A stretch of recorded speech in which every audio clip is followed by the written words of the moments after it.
ونعوذ بالله من شرور أنفسنا ومن سيئات أعمالنا من يهده الله فلا مضل له ومن يضلل فلا هادي له ونشهد أن لا إله إلا الله وحده لا شريك له ونشهد أن سيدنا وسندنا وحبيبنا وطبيبنا وقلوبنا ومولانا محمدا عبده ورسوله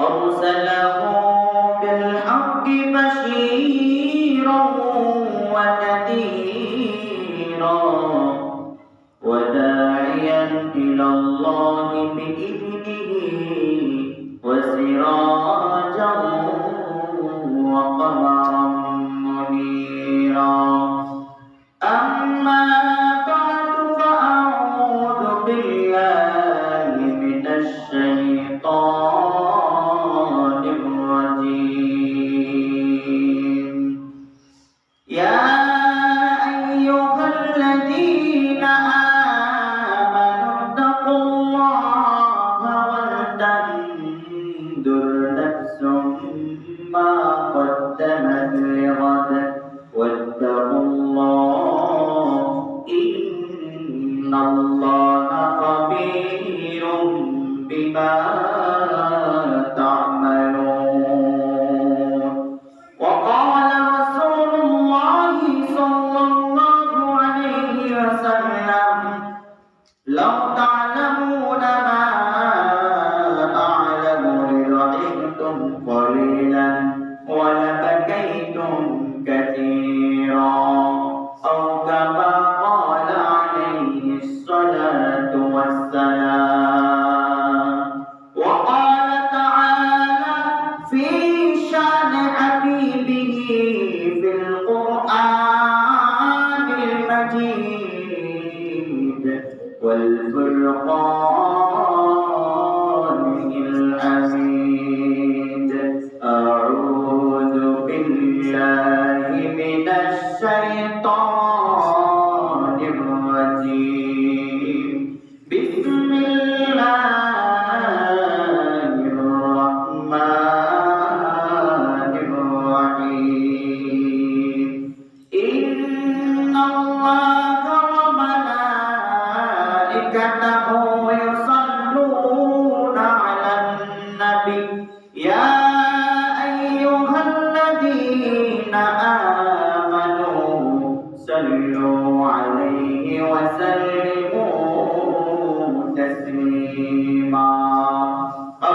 লা ইলাহা ইল্লাল্লাহ লা ইলাহা ইল্লাল্লাহ লা ইলাহা ইল্লাল্লাহ লা ইলাহা ইল্লাল্লাহ লা ইলাহা ইল্লাল্লাহ লা ইলাহা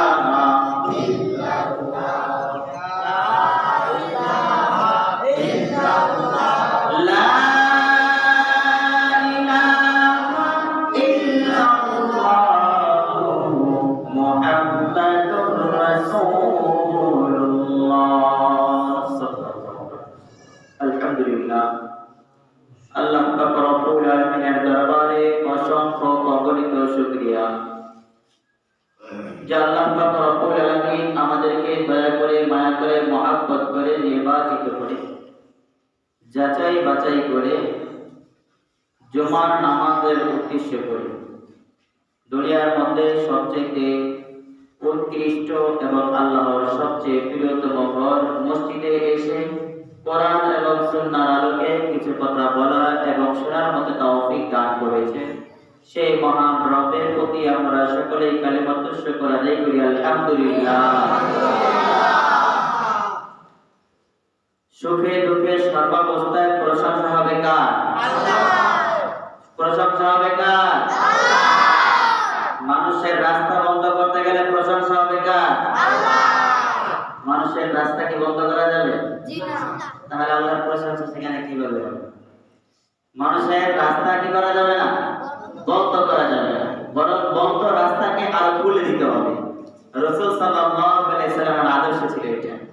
রাসূলের চলার পথে যারা কাঁটা দিয়ে দিত, রাসূলের চলার পথে যারা কষ্টদায়ক বস্তু দিয়ে দিত, রাসূল সাল্লাল্লাহু আলাইহি সাল্লাম তাদেরকে কষ্ট দিতেন না, বরং তিনি আরো তাদের অসুস্থতার সময় সেবা করতেন। সুতরাং মানুষের রাস্তা বন্ধ করা যাবে না। মানুষের রাস্তা কি করা যাবে না? বন্ধ করা যাবে না। বাড়িতে কোলাহল ঝগড়াঝাটি হলেই আমরা পাড়া প্রতিবেশী রাস্তা বন্ধ করে দিই। এই আমার জায়গায় এসে যেতে পারবো না, আমার বাড়ির উপরে যেতে পারবো না, আমার উঠানের উপরে যেতে পারবো না, আমার রাস্তা দিয়ে যেতে পারবো না। এই যে আমরা এক কোলাহল দ্বন্দ্ব নিয়ে সমাজের ভিতরে বসবাস করি, এগুলো নবীজির চরিত্র নয়, এগুলো মুসলমানদের চরিত্র নয়, বরং এগুলো হচ্ছে ইহুদি খ্রিস্টান কুফারদের চরিত্র। তাই কেবলমাত্র মানুষের রাস্তা চলাচলের রাস্তা বন্ধ করে দেয়, তারাই কেবল মানুষের চলাচলের পথ বন্ধ করে দেয়, যেমন কুফাররা রাসূল সাল্লাল্লাহু আলাইহি সাল্লামের পথ বন্ধ করে দিত। কিন্তু নবীজির আদর্শ কি? রাসূলের সুন্নাহ কি? রাসূলের আদর্শ হলো যে পথের মধ্যে কাঁটা থাকবে, যে পথের মধ্যে কষ্টদায়ক বস্তু থাকবে, যে পথ চলাচলের যোগ্য নয় সেই পথকে চলাচলের যোগ্য বানিয়ে দেওয়া, যে পথটা বন্ধ আছে সেই পথটাকে খুলে দেওয়া, যে রাস্তার উপর দিয়ে মানুষ এপার ওপার যাবে, যাওয়ার কোনো ব্যবস্থা নাই, সেখানে একটা সাঁকো তৈরি করে দেওয়া, একটা কালভার্ট বা ব্রিজ তৈরি করে দেওয়া, যার যেমন সাধ্য আছে সেই সাধ্য অনুযায়ী রাস্তার চলাচল করে দেওয়ার নামই হলো নবী আদর্শ। কিন্তু আমাদের সমাজ সেই জাহিলিয়াতের যুগে ধাবিত হচ্ছে, আমাদের সমাজ সেই জাহিলিয়াতের যুগের দিকে চলে যাচ্ছে, যার কারণে সমাজের ভিতরে শান্তি নাই, শৃঙ্খলা নাই, সমাজের শান্তি শৃঙ্খলা সব কিছু দূর হয়ে যাচ্ছে। মানুষের ভাই ভাই যে একটা ভালোবাসা মায়া মহব্বত, এই সবগুলো দূরবর্তী হয়ে আমাদের ভিতরে শত্রুতার নিকটবর্তী হয়ে যাচ্ছে। এই জন্য আমাদেরকে নবী আদর্শ গ্রহণ করতে হবে। রাসূল সাল্লাল্লাহু আলাইহি সাল্লামের আদর্শ এবং তার সুন্নাহ মোতাবেক যদি আমরা আমাদের জীবন পরিচালনা করতে পারি, তবেই দেখো আমরা আমাদের ব্যক্তি জীবনে সুখ খুঁজে পাবো, আমরা আমাদের পারিবারিক জীবনে সুখ এবং শান্তি খুঁজে পাবো, সামাজিক জীবনে, রাষ্ট্রীয় জীবনে, আন্তর্জাতিক জীবনে, অর্থাৎ সর্বাবস্থায় আমরা শান্তি খুঁজে পাবো যদি রাসূল সাল্লাল্লাহু আলাইহি সাল্লামের সুন্নাহ অনুযায়ী আমাদের জীবন পরিচালনা করতে পারি। আল্লাহ তাআলা আমাদের সকলকে রাসূল সাল্লাল্লাহু আলাইহি সাল্লামের সুন্নাহ মোতাবেক আমাদের জীবন গড়ার তৌফিক দান করুন। সবাই বলি আমিন। তো গত কয়েক সপ্তাহ ধরে আমাদের যে আলোচনা চলতেছিল সেটা কি সবার খেয়াল আছে? রাসূল সাল্লাল্লাহু আলাইহি সাল্লামের চরিত্র নিয়ে, রাসূল সাল্লাল্লাহু আলাইহি সাল্লামের আদর্শ নিয়ে আমাদের আলোচনা চলতেছিল। রাসূলের আদর্শ কেমন ছিল, রাসূলের চরিত্র কেমন ছিল। আর আমরা যেহেতু আমাদেরকে নবীজি উম্মত বলে দাবি করি, আমরা যেহেতু বড় বড় বলি আওড়াই সবচেয়ে শ্রেষ্ঠ নবী, সবচেয়ে উৎকৃষ্ট নবী, নবীদের নবী, রসুলদের রসুল, আল্লাহর পরে যে ইসলাম, এমন এক নবী আমরা পেয়েছি, এমন গর্ব আমরা করে থাকি। তাহলে সেই নবী পেয়ে আমরা সেই নবীর জন্য কি করলাম? সেই নবী পেয়ে সেই নবীর আদর্শ আমরা কতটুকু গ্রহণ করলাম? সেই নবী পেয়ে সেই নবীর চরিত্র আমরা কতটুকু আমাদের জীবনের চরিত্রের ভিতরে, আমাদের পারিবারিক চরিত্রের ভিতরে, ব্যক্তিগত চরিত্রের ভিতরে, সামাজিক চরিত্রের ভিতরে, রাষ্ট্রীয় চরিত্রের ভিতরে, আন্তর্জাতিক চরিত্রের ভিতরে আমরা কতটুকু গঠন করতে পারলাম? এটাই হবে আমাদের আলোচনা। আমরা দেখব রাসূল প্রত্যেকটা দৈনন্দিন জীবনে তার চরিত্রগুলো কেমন ছিল, তার ব্যবহারগুলো কেমন ছিল, আর আমাদের দৈনন্দিন জীবনে আমাদের ব্যবহারগুলো কেমন হচ্ছে। তো রাসূল সাল্লাল্লাহু আলাইহি ওয়াসাল্লাম তিনি ছিলেন খুলুকুল আযীম, সবচেয়ে বড় চরিত্রের লোক ছিলেন। চরিত্র কত প্রকার বলেছিলাম? 3 প্রকার। চরিত্র কত প্রকার? 3 প্রকার। এক নাম্বার খুলুকে হাসান। এক নাম্বার কি? খুলুকে হাসান। খুলুকে হাসান হলো আপনাকে যে যতটুকু আঘাত করেছে আপনি তাকে ততটুকুই আঘাত করবেন। আপনাকে যে যতটুকু কষ্ট দিয়েছে আপনি ততটুকু দিবেন, এর চেয়ে বেশি যেন না। অর্থাৎ আপনাকে একটা থাপ্পড় দিয়েছে, আপনি তাকে একটাই থাপ্পড় দিবেন, দুটো দিতে পারবেন না। আপনাকে সে যতটুকু দিয়েছে আপনি তাকে ততটুকুই দিবেন, এর চেয়ে বেশিও দিতে পারবেন না, জোরেও দিতে পারবেন না। সে যদি আপনাকে পিঠে দিয়ে থাকে আপনি তাকে গালে দিতে পারবেন না, পিঠেই দিবেন। এটা হচ্ছে খুলুকে হাসান। এটাও ভালো চরিত্র, বাড়াবাড়ি না করা, সমান সমান রাখা। দ্বিতীয় নাম্বার যে চরিত্র সেটা হচ্ছে খুলুকে কারীম। এটা প্রশংসনীয় এক চরিত্র। এই চরিত্র হচ্ছে আপনাকে কেউ মারলো আপনি তাকে ক্ষমা করে দেন, আপনাকে কেউ গালি দিল আপনি তাকে ক্ষমা করে দেন, আপনাকে কেউ কষ্ট দিল আপনি তাকে ক্ষমা করে দেন। এটা হচ্ছে খুলুকে কারীম। আরেকটা হচ্ছে খুলুকে আযীম। এটা মহান চরিত্র, বিশাল এক চরিত্র। এই চরিত্রে ভূষিত ছিলেন আমাদের নবী হযরত মুহাম্মদ মুস্তাফা সাল্লাল্লাহু আলাইহি ওয়াসাল্লাম। তিনি এই চরিত্রের অধিকারী ছিলেন। খুলুকে আযীম। এই খুলুকে আযীম কি? খুলুকে আযীম হলো আপনাকে যে আঘাত করলো আপনি তাকে আঘাত করলেন না, বরং আপনি তাকে আরো সেবা শুশ্রূষা করলেন। যে আপনাকে গালি দিল আপনি তাকে গালি দিলেন না, বরং আপনি তাকে সালাম দিলেন। যে আপনাকে একটা থাপ্পড় দিল আপনি তাকে থাপ্পড় দিলেন না, বরং আরো রাস্তা দেখাইয়া দিলেন। যে আপনাকে এরকম ভাবে আঘাত প্রতিঘাত করলো আপনি তার কিছুই করলেন না, বরং আপনি তার আরো সেবা করলেন। অর্থাৎ আপনাকে যদি কেউ কষ্ট দেয়, আপনাকে কেউ যদি আঘাত করে, তাহলে আপনি তার পাল্টা কোনো প্রতিবাদ করলেন না, বরং তার সাথে আরো ভালো আচরণ করলেন। এটা হচ্ছে খুলুকে আযীম। আর এই চরিত্রের অধিকারী ছিলেন আমাদের নবী হযরত মুহাম্মদ মুস্তাফা সাল্লাল্লাহু আলাইহি ওয়াসাল্লাম। যে রাসূল সাল্লাল্লাহু আলাইহি ওয়াসাল্লামের যতগুলো চরিত্র ছিল, এর ভিতরে একটি চরিত্রে আলোচনা হয়েছিল, সেটা হলো সত্যবাদিতা। রাসূল সাল্লাল্লাহু আলাইহি ওয়াসাল্লাম সত্যবাদী ছিলেন। তার চেয়ে সত্যবাদী লোক এই পৃথিবীতে আর নাই, আর কোনোদিন হবেও না। এত সত্যবাদী ছিলেন। তিনি যে শুধু নবী হওয়ার পর থেকেই সত্যবাদী ছিলেন ব্যাপারটা এরকম নয়। তিনি তো নবী হয়েছেন, রাসূল হয়েছেন 40 বছর বয়সে যখন উপনীত হইলেন। তার বয়স যখন 40 বছর হইল তখন তিনি নবী হইলেন। কিন্তু নবী হওয়ার পর থেকেই যে তিনি সত্যবাদী ছিলেন ব্যাপারটা এরকম না, বরং তিনি জন্মের পর থেকেই সত্যবাদী ছিলেন। অর্থাৎ জন্ম থেকে নিয়ে মৃত্যু পর্যন্ত কোনোদিন কারোর সাথে কোনো সময় মিথ্যা কথা বলেন নাই। বলেন না সুবহানাল্লাহ। এমন এক নবী ছিলেন, এমন সত্যবাদিতা ছিলেন তিনি, মহান সত্যের অধিকারী ছিলেন তিনি। এমনকি তার শত্রুপক্ষ, তার প্রতিপক্ষ, তারাও যদি নবীজি সাল্লাল্লাহু আলাইহি ওয়াসাল্লামের ব্যাপারে তাদেরকে কেউ যদি জিজ্ঞেস করত যে বলতো আরবের নবী তোমাদের যে হযরত মুহাম্মদ, এই মুহাম্মদ সম্পর্কে তোমাদের ধারণা কি, তখন তারা বলতো সে সত্যবাদী। শত্রুও বলতো সে সত্যবাদী। এমনকি আবু সুফিয়ান রাসূল সাল্লাল্লাহু আলাইহি ওয়াসাল্লামের শত্রু ছিলেন প্রাথমিক যুগে। তাকে যখন হেরাক্লাস বাদশা যখন তাকে জিজ্ঞেস করলো যে মুহাম্মদ সম্পর্কে তোমার ধারণা কি, তার সম্পর্কে তুমি কতটুকু জানো, সে কি জীবনে কোনোদিন মিথ্যা কথা বলেছিল, এভাবেই প্রশ্ন করলেন।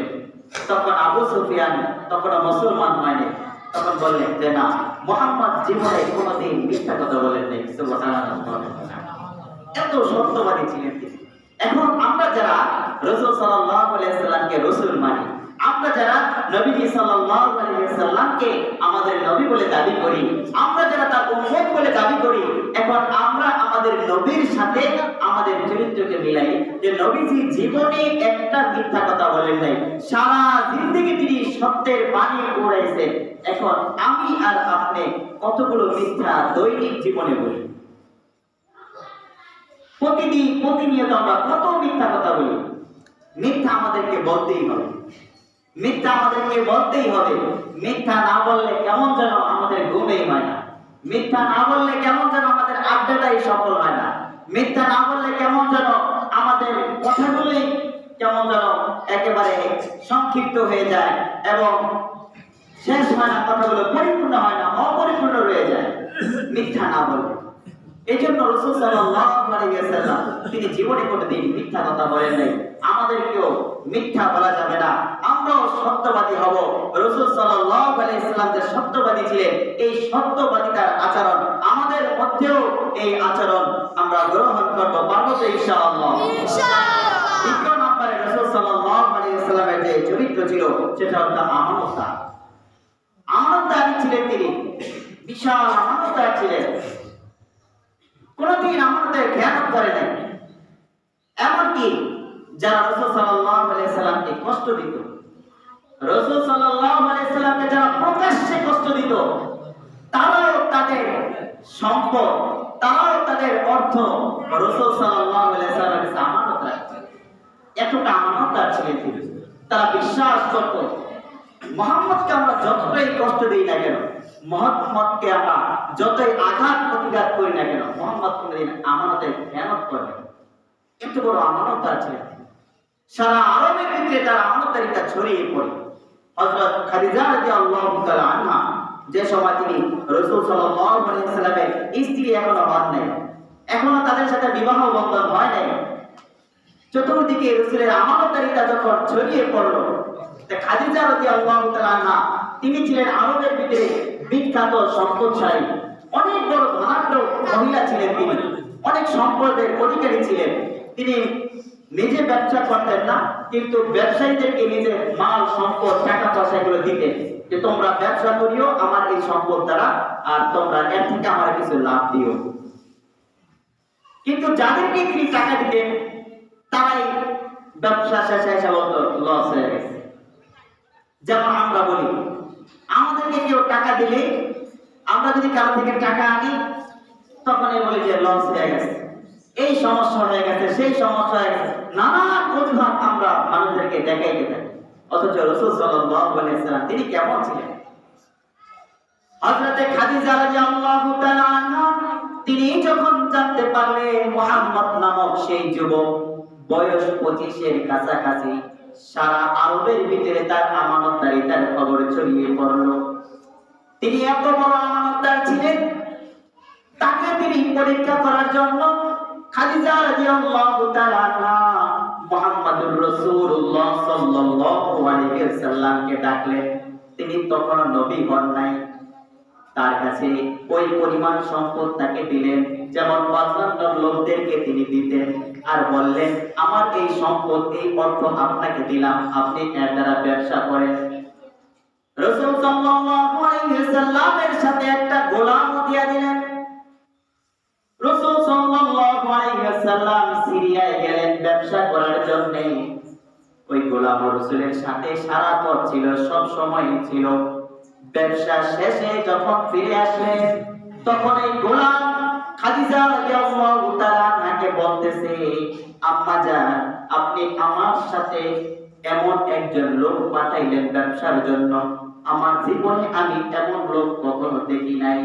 মক্কা থেকে নিয়ে সিরিয়া পর্যন্ত যত দূর পর্যন্ত আমি গিয়েছি, এই ব্যক্তির সাথে যখন আমি হাঁটতাম রাস্তায় বাতাস নাই, কিছুই নাই, কিন্তু দেখতাম দুই সাইডের গাছের লতা পাতাগুলো জড়িয়ে পড়তো, ঝুঁকে পড়তো, মনে হইতো কেমন যেন গাছ তাকে অভিবাদন জানায়, সালাম জানায়। শুধু তাই নয়, এই মক্কা থেকে নিয়ে সিরিয়া পর্যন্ত খোলা আকাশ, খোলা মরুভূমি, যেখানে গাছপালার কোনো চিহ্ন নাই, গাছপালা নাই। আমি যখন তার সাথে হাঁটতাম তখন দেখতাম আকাশ থেকে একটা মেঘের খণ্ড তার মাথার উপর ছায়া দিতে থাকতো। রাসূলুল্লাহ সাল্লাল্লাহু আলাইহি ওয়াসাল্লামের ব্যাপারে যখন এমন প্রশংসা তিনি শুনলেন, তখন খাদিজা রাদিয়াল্লাহু তাআলা আনহা তিনি মনে মনে ভাবলেন, হয়তোবা আবেগে সে এমন কথা বলতেছে, তার চরিত্র খুব ভালো ছিল। আবেগে মানুষ অনেক কথাই বলে, অনেক প্রশংসাই করে, হয়তোবা তার চরিত্র অনেক ভালো, তাই সে এরকম ভাবে আবেগে কথাগুলো বলতেছে। তাহলে কতটুকু আমানতদার বোঝা যাবে আমি যখন হিসাব দিব তার থেকে। তো রাসূল সাল্লাল্লাহু আলাইহি ওয়াসাল্লামকে ডাকলেন, ডাকার পরে যখন হিসাব চাইলেন, তখন রাসূলুল্লাহ সাল্লাল্লাহু আলাইহি ওয়াসাল্লাম পাই টু পাই হিসাব তার হাতে ধরিয়ে দিলেন। আর অন্যান্য লোকেরা যে সমস্ত ব্যবসা করে লাভবান হয়, রাসূল সাল্লাল্লাহু আলাইহি ওয়াসাল্লাম ঠিক অনুরূপ সম্পদ দ্বারাই আরো দ্বিগুণ পরিমাণ লাভবান হইলেন। এমন আমানতদার ছিলেন তিনি। এই আমানতদারিতা দেখা খাদিজা রাদিয়াল্লাহু তাআলা আনহা তিনি প্রেমে পড়ে গেলেন। খাদিজা রাদিয়াল্লাহু তাআলা সরাসরি তাকে বিবাহের জন্য তিনি রাজি হয়ে গেলেন যে মুহাম্মদকে আমার বিয়ে করতে হবে। এমন আমানতদার, এমন সৎ চরিত্রবান লোক এই আরবের ভিতরে আর নাই। রাসূল সাল্লাল্লাহু আলাইহি ওয়াসাল্লামকে তিনি পারিবারিকভাবে তারা বিবাহ বন্ধনে আবদ্ধ হয়ে গেলেন। এই ছিল রাসূল সাল্লাল্লাহু আলাইহি ওয়াসাল্লামের আমানতদারিতা। শুধু এখানেই নয়, রাসূল সাল্লাল্লাহু আলাইহি ওয়াসাল্লাম যখন মক্কা ছেড়ে মদিনায় হিজরত করবেন, কাফেরদের অত্যাচারে অতিষ্ঠ হয়ে পড়লেন। সমস্ত সাহাবীদেরকে তিনি হিজরত করতে আরো আগেই বলেছেন। অসংখ্য অনেক সাহাবী হিজরত করেছেন। রাসূল সাল্লাল্লাহু আলাইহি ওয়াসাল্লামকে আল্লাহ তাআলা নির্দেশ দিলেন, ইয়া রাসূলুল্লাহ, ইয়া হাবিবাল্লাহ, আপনিও এখন হিজরত করেন। রাসূল সাল্লাল্লাহু আলাইহি ওয়াসাল্লাম হিজরত করার জন্য প্রস্তুত হয়ে গেলেন। তার কাছে তো অনেক লোকের আমানত রয়েছে। তিনি হযরতে আলী রাদিয়াল্লাহু তাআলা আনহুকে বললেন, আলী, তুমি আমার ঘরে শুয়ে থাকো, আজকের রাত্রিটা তুমি আমার ঘরে ঘুমাও। সকালবেলা যখন কাফেররা এসে আমাকে দেখবে, তখন যেন তারা আমানতের খেয়ানতকারী মুহাম্মদকে মনে না করে।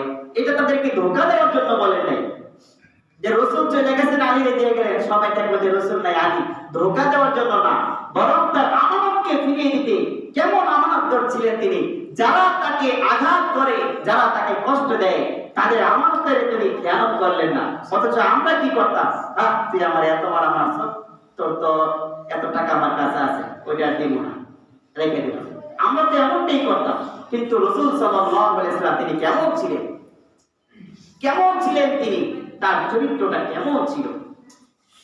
রাসূলুল্লাহ সাল্লাল্লাহু আলাইহি ওয়াসাল্লাম আলীকে যখন রেখে গেলেন, সকালবেলা যখন কাফেররা এসে তার ঘরে ঢুকলো, ঢোকার পরে দেখে মুহাম্মদ আর ঘরের ভিতরে নাই। আলী রাদিয়াল্লাহু তাআলা আনহু বললেন, এই তোমরা বিচলিত হইও না, মুহাম্মদ আমাকে রেখে গিয়েছে। তোমাদের ধন সম্পদ তার কাছে যে আমানত ছিল, সেই আমানত আমার কাছে রেখে গেছে। তোমাদের যার যা কিছু রয়েছে, যার সম্পদ রয়েছে, যার স্বর্ণ গয়না রয়েছে, যার যা কিছু আছে, তোমাদের আমানত তোমরা আমার কাছ থেকে বুঝে নিয়ে যাও। তাহলে এবার দেখি যে রাসূল সাল্লাল্লাহু আলাইহি ওয়াসাল্লামের আমানতদারিতা আর আমাদের আমানতদারিতা কতটুকু রয়েছে। এক লোক আমাকে দিল যে ভাই, যে ৫০০০ টাকা আপনার কাছে রাখলাম, আমি যখন আমার প্রয়োজন হবে তখন আমি নিব। আমরা কি করি তখন? এখন তো সে আর নেবে না, ৫০০০ টাকা কিস্তিওয়ালা আসছে, তাকে দিয়ে দিলাম। ওই লোক যখন যখন প্রয়োজন হইলো আমার কাছে আসলো, ভাই ৫০০০ টাকা আপনার কাছে আমানত দিয়েছিলাম, টাকাটা একটু দেন, আমার আজকে লাগবে। ভাই, টাকাটা তো আমি ভেঙে ফেলেছি, আজকে তো দেওয়া যাবে না। লোকটা পাইলো না, তার কাজের সময়। ঠিক আছে, তাহলে কালকে দিয়েন ভাই, কালকে কিন্তু আমার লাগবে। কালকে লোকটা আসলো, বলে ভাই যে ১০০০ টাকা আছে আপনি নেন, আবার দিব না পরে। এইভাবে আমরা মানুষদেরকে হয়রানি করি, এগুলো আমানতের খেয়ানতকারী। আর রাসূল সাল্লাল্লাহু আলাইহি ওয়াসাল্লাম বলেন, মুনাফিকদের ৩টি লক্ষণ রয়েছে। তার ভিতরে একটি লক্ষণ হইল, যখন তাদের কাছে কেউ আমানত রাখে, তখন তারা আমানতের খেয়ানত করে। এই জন্য আমরা যদি আমাদেরকে নবীর উম্মত বলে দাবি করি, আমাদেরকে মুমিন এবং মুসলমান বলে দাবি করি, তাহলে আমাদেরকে আমানতদার হতে হবে। আমাদেরকে রাসূল সাল্লাল্লাহু আলাইহি ওয়াসাল্লাম সাল্লামের যে আদর্শ ছিল আমানতদার হওয়া, এই আমানতের অধিকারী আমাদেরকে হতে হবে, এই চরিত্রের অধিকারী আমাদেরকে হতে হবে। যখন আমরা এই চরিত্রের অধিকারী আমরা হব, তখনই আমরা কেবল আমাদেরকে নবীজির উম্মত বলে দাবি করতে পারবো। আমরা সকলে এই আমানতের খেয়ানত করবো কি করবো না? করবো না। আমানতের খেয়ানত করবো না। আমরা সকলে কি করবো? আমানত রক্ষা করবো। আমরা সকলে কি করবো? আমানত রক্ষা করবো। আমরা প্রত্যেকে এক একজন করে বিশ্বস্ত আমানতদার হয়ে যাব, যাতে করে আমার কাছে কেউ আমানত রাখলে আমি যদি ক্ষুধায় মরেও যাই, তবুও যেন সেই আমানতের টাকা থেকে কোনো কিছু খরচ করা না হয়। কারণ এটার মালিক তো আমি, এটার মালিক আমি না। এটা যে মালিক শুধুমাত্র সেই পারবে এই আমানত খরচ করতে। শুধু তাই নয়, আমানতদার আপনার কাছে যেই টাকাটা আমানত রেখেছে, সেই টাকাটাই আপনি তাকে দিবেন। আপনাকে দিল কচকচা টাকা, আপনি কচকচা টাকা রেখে তাকে আপনি দিয়ে দিলেন পুরাতন টাকা, এটাও হবে না। আপনাকে যে টাকাটা দিয়েছে আপনি সেই টাকাটা তাকে ফিরিয়ে দিবেন। আবার ভাবেন যে আমাকে আমানত দিয়েছে, বাড়িতে তো আমার ৫,০০০ টাকা আছে, তো আমার এই রাস্তার ভিতরে একজনের কাজ আসছে, তো আমি তাকে ৫,০০০ দিয়ে দিই, পরে আমি সেখান থেকে দিব না। এটাও আমানতদার না।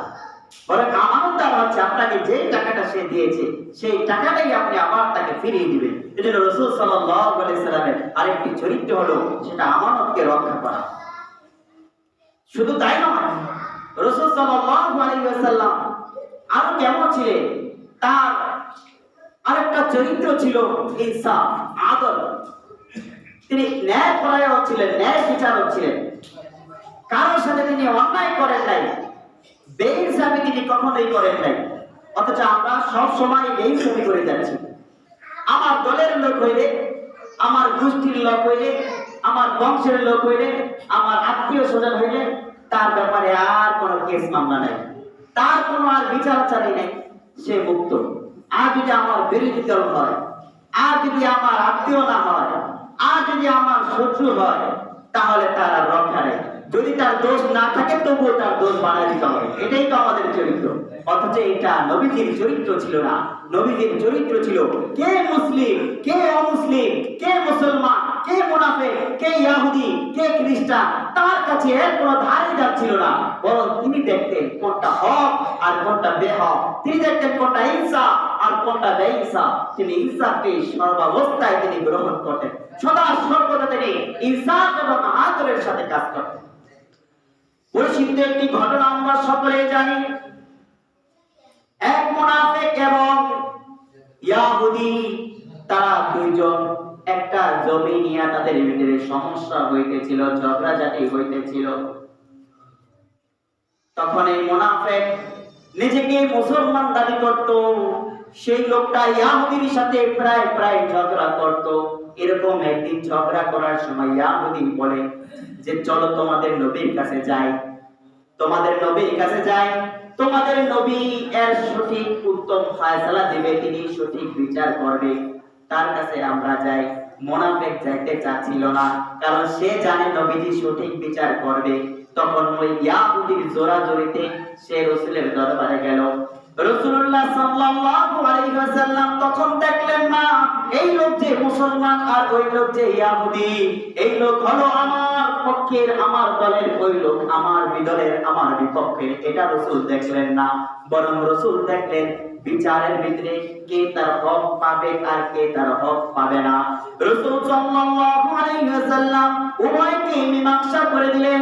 ইহুদির পক্ষে রায় হলো, মুনাফিকের পক্ষে রায় হলো না, তার বিপক্ষে রায় হলো। মুনাফিক এটা আর সহ্য করতে পারলো না, রাসূল আমার বিপক্ষে রায় দিল। তিনি আবু বকরের কাছে গেলেন। আবু বকরকে গিয়ে বলতেছেন, সাইয়েদনা আবু বকর, আপনার কাছে সানি করাইতে আসছি। সানি দ্বিতীয় ধাপ। আবু বকর রাদিয়াল্লাহু তাআলা আনহু বললেন, প্রথমটা কার কাছে করেছো? তখন ওই মুনাফিক বলে, প্রথমটা রাসূলের দরবারে গিয়েছিলাম, রাসূল বিচার করেছেন। আবু বকর নরম মনের মানুষ ছিলেন, নরম মেজাজের মানুষ ছিলেন। তিনি এক কথায় বলে দিলেন, এটা আমার পক্ষে আর সম্ভব নয়। রাসূল যেখানে বিচার করেছেন সেখানে হাত দেওয়ার অধিকার আমার নাই, সেখানে কথা বলার অধিকার আমার নাই। মুনাফিকের এটাও সহ্য হলো না, তিনি এটাও মানতে পারলেন না। গেলেন হযরত সাইয়েদনা ওমর ফারুক রাদিয়াল্লাহু তাআলা আনহুর দরগায়। ওমর ফারুক রাদিয়াল্লাহু তাআলা আনহুকে ডাক দিয়ে বলেন, ওমর বাড়িতে আসুনি।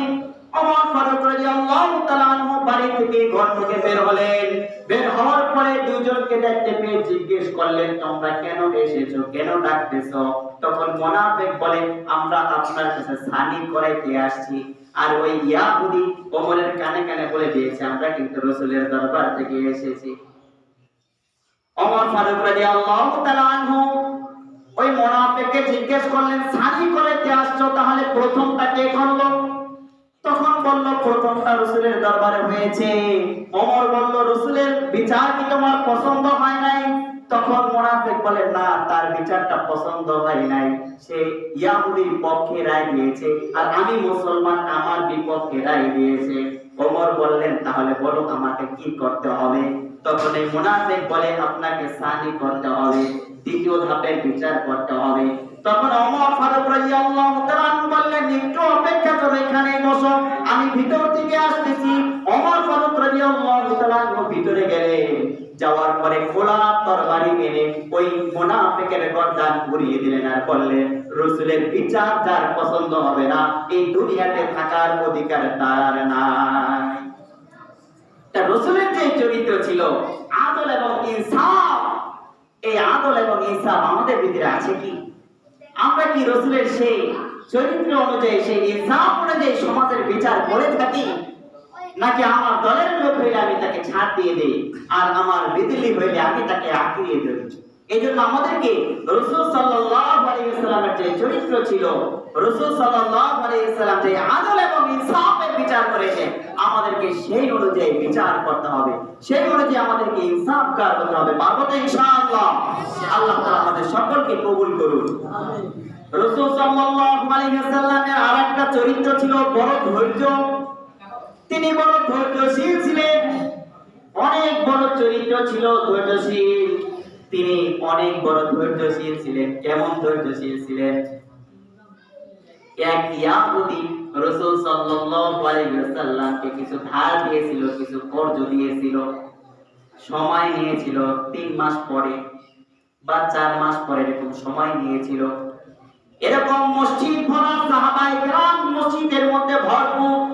রাসূল সাল্লাল্লাহু আলাইহি ওয়াসাল্লাম মসজিদের ভিতরে আসতেছেন, ইয়াহুদি আগে এসে বসে আছে। রাসূল যখন ভিতরে ঢুকলেন, ইয়াহুদি সে দাঁড়ায়া গেল। দাঁড়ায়া যাওয়ার পরে রাসূলকে বলল, মুহাম্মদ দাঁড়াও, সামনে আর বাড়তে পারবা না, এখানেই দাঁড়াও, আর কদম বাড়াইতে পারবা না। তোমার কাছে আমি কিছু ঋণী রয়েছি, তোমাকে আমি কিছু ঋণ দিয়েছিলাম, কিছু কর্জ দিয়েছিলাম, সেইগুলো তুমি আমাকে এখনই পরিশোধ করো। রাসূল বললেন, আরো তো 2 মাস আছে, এখন তো ডিসেম্বর মাস, ধরেন যে ফেব্রুয়ারি মাসে এটা দেওয়ার কথা, কিন্তু সে 2 মাস আগেই চাইতেছে। সাহাবীরা আমাদের এই কথাটা শুনে বলেছে। তো রাসূল সাল্লাল্লাহু আলাইহি ওয়াসাল্লাম বললেন, আরো তো 2 মাস আছে। তখন ওই ইয়াহুদি বলে, 2 মাস আমি বুঝি না, আমি আমার কথা ঘুরাই দিলাম, এখনই আমার লাগবে, এখনই আপনাকে দিতে হবে। তখন রাসূল সাল্লাল্লাহু আলাইহি ওয়াসাল্লাম তার দিকে তাকিয়ে বললেন, তোমাকে এখনই দিতে হবে? বললেন, হ্যাঁ, এখনই দিতে হবে। সাহাবীরা কিছু কিছু মাথা উঁচু করতে লাগলেন। রাসূল ভাবলেন, রাসূল বুঝতে পারলেন যে সাহাবীরা মনে হয় কিছু বলতে চাইতেছে। রাসূল সাল্লাল্লাহু আলাইহি ওয়াসাল্লাম সাহাবীদেরকে বললেন, ও আমার সাহাবীরা, তোমরা কেউ মাথা উঁচু করিও না, কেউ মুখ দিয়ে কোনো কথা বলিও না। এই লোক আমাকে ধার দিয়েছিল, সে আমার কাছে পাওনাদার, সে আমার থেকে পাবে, আর পাওনাদার কিছু বলতেই পারে। অথচ আর 2 মাস আছে। রাসূলের ধৈর্যটা কি ছিল? বলে, সে তো পাওনাদার, সে কিছু কথা বলতেই পারে, তোমরা কিছু বলিও না। ওমর ফারুক রাদিয়াল্লাহু তাআলা আনহু ওই জায়গাতেই বসা ছিলেন। তার তো আর সহ্য হইতেছে না, তার শরীর জেলে বেগুনে জ্বলে উঠতেছে, কিন্তু রাসূল কিছু বলতে নিষেধ করেছেন। ওমরের মেজাজ দেখে রাসূল বুঝতে পেরেছেন, তাই ওমরকে ডাক দিয়েছেন আর বললেন, ওমর তুমি যাও, এই লোকের পাওনাটা পরিশোধ করে দাও। যখন দুইজন যাইতেছে একই সাথে, রাসূল সাল্লাল্লাহু আলাইহি ওয়াসাল্লাম ওমরকে পিছ দিয়ে ডাক দিয়ে বললেন, ওমর, এই লোক তো 2 মণ পাবে, আরো 10 কেজি বাড়াইয়া দিও। যখন দুইজন একসাথে গেল, ওই লোক তাকে যখন 2 মণ খেজুর দেওয়া হলো, তখন ওই লোকটা তার ওই বস্তাটা বান্দা পড়াইলো, আটকায় পড়াইলো। তখন ওমর রাদিয়াল্লাহু তাআলা আনহু বললেন, এই ফাজিল, তোমাকে কি এটা আমি বন্ধ করতে বলছিলাম? মানে রাগ তো শরীরে আছে, রাগ তো আর দেখাইতে পারতেছে না। এখন বন্ধ করে বলেছে, রাসূল তো আরো 10 কেজি বেশি দিতে বলছে, আর সে তো তার 2 মণ হয়েছে, পরে ওই বস্তা বান্দা পড়াইতেছে। তার রাসূল এই ওমর রাদিয়াল্লাহু তাআলা বলছে, এই ফাজিল, তোমাকে বলছিনি আমি এটা আটকাইতে, এটা খোলো। তখন বলে, আমার তো 2 মণ পাওনা ছিল, আপনি 2 মণ পাইছেন। তখন বলে, রাসূল সাল্লাল্লাহু আলাইহি সাল্লাম আমাকে বলেছে তোমাকে আরো 10 কেজি বেশি। সুবহানাল্লাহ। তখন ওই ইয়াহুদি বলে, তোমার নবী মুহাম্মদ আমাকে আরো 10 কেজি বেশি দিতে বলেছে। তখন ওমর বলে, হ্যাঁ তোমাকে আরো 10 কেজি বেশি দিতে বলেছে। তখন এই ইয়াহুদি বলে, আমাকে আর 10 কেজি দিতে হবে না, আমাকে তোমার নবীর কাছে নিয়ে চলো। তখন দুইজনে যখন নবীজির কাছে গেল, যাওয়ার পরে ইয়াহুদি বলতেছে, ইয়া রাসূলুল্লাহ, ইয়া হাবিবাল্লাহ, আমার পাওনার এখন কোনো প্রয়োজন ছিল না, এই খেজুরের আমার এখন আর কোনো দরকার ছিল না, কিন্তু আমরা আমাদের কিতাবের মধ্যে পেয়েছি শেষ জমানার যে নবী আসবে তার অনেক ধৈর্য থাকবে, তার সাথে যারা খারাপ ব্যবহার করবে সে তাদের সাথে ভালো ব্যবহার করবে। আমি এটা পরীক্ষা করার জন্য আর 2 মাস আগে আয়েশা সবার সামনে আপনাকে আমি অপমান করেছি। আমি শুধু দেখতে চেয়েছিলাম আসলে কি ওই কথাটা সত্য কিনা। আমি দেখলাম আপনার কথা, হাদিসের কথা, আমাদের কিতাবের কথা শুধু সত্যই নয়, বরং আপনি সত্যের চেয়েও সত্য, অর্থাৎ মহা সত্য। আপনি আমাকে কালিমা পড়ায় দেন, মুসলমান বানায় দেন। তখন ওই লোক কালিমা পড়লো, আশহাদু আল্লা ইলাহা ইল্লাল্লাহু ওয়া আশহাদু আন্না মুহাম্মাদান আবদুহু ওয়া রাসূলুহু। এই ছিল রাসূল সাল্লাল্লাহু আলাইহি সাল্লামের ধৈর্য। আমাদের ধৈর্য কি? আমাদের ধৈর্যটা কেমন ছিল? রাসূল সাল্লাল্লাহু আলাইহি ওয়াসাল্লাম তার ধৈর্য এখানেই শেষ নয়। গ্রাম থেকে এক মুরব্বী লোক আসছে, যারা আদব কায়দা সম্পর্কে জানে না, বোঝে না, মসজিদ ভরা এরকম সাহাবায়ে কেরাম। তখন ওই লোক গ্রাম থেকে এসে মসজিদের ভিতরে ঢুকে রাসূল সাল্লাল্লাহু আলাইহি সাল্লামের গায়ের ভিতরে চাদর পেঁচানো ছিল, পিছন দিক দিয়ে রাসূলের চাদর মোবারক টান দিয়ে বললেন, ইয়া মুহাম্মদ, আপনার কাছে যে সম্পদ রয়েছে সেই সম্পদ থেকে আমাকে কিছু দান করেন। রাসূল সাল্লাল্লাহু আলাইহি সাল্লামের চাদর মোবারক এত জোরে টান দিলেন যে রাসূলের এই ঘাড়ের ভিতরে দাগ বসে গেল, কিন্তু রাসূল তাকে কিছুই বললেন না। তার দিকে, তার মুখের দিকে তাকিয়ে একটু মিষ্টি হাসি দিলেন, মিষ্টি হাসি দিয়া বললেন, তাকে তোমরা কিছু দিয়ে দাও। এই ছিল রাসূলের ধৈর্য। এটা রাসূলের ধৈর্য ছিল। কিন্তু আমাদের ধৈর্যটা কেমন? বাচ্চারা মসজিদে এসে যদি একটু কথা বলে, কার বাচ্চা রে, কার ছেলে বলে রে, এরকম করে মসজিদগুলো ভেঙে শেষ করে দিয়েছে। এরকম করে কি করি না আমরা? কিন্তু রাসূল সাল্লাল্লাহু আলাইহি ওয়াসাল্লাম কেমন ছিলেন? মসজিদের মিম্বারে বসে আছেন, সাহাবায়ে কেরাম বসে আছে, এক ইহুদি ভিতরে ঢুকলো, ঢুকে মসজিদের ওই কর্নারে দাঁড়িয়ে পেশাব করে দিল। সাহাবায়ে কেরাম বলে, ইয়া রাসূলুল্লাহ, হুকুম দেন তার গর্দানটা ফাড়াইয়া দেই। রাসূল বললেন, না না, কিছু করিও না, চুপ করে থাকো, তাকে পেশাব করতে দাও, তাকে এখন কিছু বলিও না, তার পেশাবের ভিতরে ঘাটতি হবে, সে কষ্ট পাবে, তোমরা চুপ করে থাকো। ওই লোকটা যখন পেশাব শেষ করলো, দুইজন সাহাবী ডাক দিলেন, এদিকে আসো, পানি নাও, ওই জায়গাটাকে পরিষ্কার করে দাও। ইহুদি সেখানে দাঁড়িয়ে দাঁড়িয়ে যখন রাসূল সাল্লাল্লাহু আলাইহি ওয়াসাল্লামের এই চরিত্র দেখলেন, তখন ইহুদি সেইখানে তিনি ঈমান গ্রহণ করে মুসলমান হয়ে গেলেন। কেমন চরিত্র ছিল রাসূল, কেমন ধৈর্য ছিল রাসূলের ভিতরে। আর আমাদের ধৈর্য কোথায়? আমাদের ইনসাফ কোথায়? আমাদের চরিত্রগুলো কি হলো আজকে? এত বড় ইনসাফগার ছিলেন রাসূল, মৃত্যুর পূর্বে খুব অসুস্থ, মাত্র 2 দিন বা 3 দিন সময় আছে রাসূলের। এই মৃত্যুর 2-3 দিন আগে রাসূল সাল্লাল্লাহু আলাইহি ওয়াসাল্লাম মিম্বারে বসা ছিলেন। মিম্বারে বসা অসংখ্য সাহাবী মসজিদে ভরপুর, কারণ রাসূলের অবস্থা বেশি ভালো না, তাই সবাই দূরে কোথাও কাজে যায় না, সবাই কাছে কাছেই থাকে, কখন যেন কি হয়ে যায়।